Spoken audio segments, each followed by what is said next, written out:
araw mo, yun lang. Hindi mo gustado. Pwede ka pa talagang gustado ang magora kaya. Kaya nasala naman.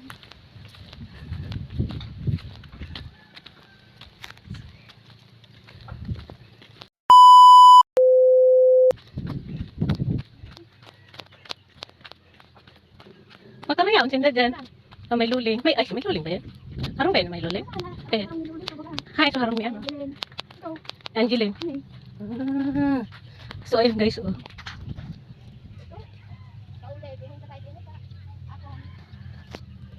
So, ayan na nga guys, papunta kami dun sa auntie ko. Ayaw ko ni nanay pasama kasi ha, ayaw ko na dun. Punta kami dun sa auntie ko. Dun sa baba. Yung bahay na yun, nakikita nyo ba yun? Nakikita nyo ba yung bahay na yan? Yun, doon kami pupunta yan, oh. Ayan, oh. Doon yung pupuntahan namin. Yan. So, diba? Makikita nyo guys, bundok dito. Kala nyo ba? Ah, yan. Alak ko. Nainot tayo sa kay Riva ko guys. Yan. Tapos dito guys, magkakaano na yung mga bahay dito. Isa, dalawa, tatlo, apat, lima. Yun yung kulay green doon sa baba. Yun, oh.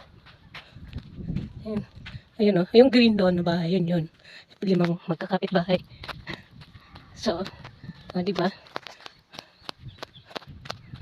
Tapos pag uwi guys, tapos pala yung bahay ng kuya ko nandoon sa pinakatuktok, doon banda yung bahay nila. Doon sa nakikita yung kulay green doon, yun dyan. Nandyan nakatira yung kuya ko, bahay nila dyan. Kaso, malayo na yun, tatawid pa kasi ako ng sapa, kaya dito na lang, muna kami. Kasi papagamot nga lang ako. Kaso wala pa yung albularyo. Ayaw ko, naglaba daw ata. Sabi, yun ang sabi. Tapos, di maani pala, may kapay, di pala sila doon. Yan, tapos may baka dyan. Ang hanap buhay dito guys is pagtatanim ng tubo, mais, tapos saging, kamuting kahoy. Kung masipag ka, yun. Ay, kabayong kamunti! So, ayan. Dito kami kay ante. Di pupunta. Ayan, papunta kami kay ante.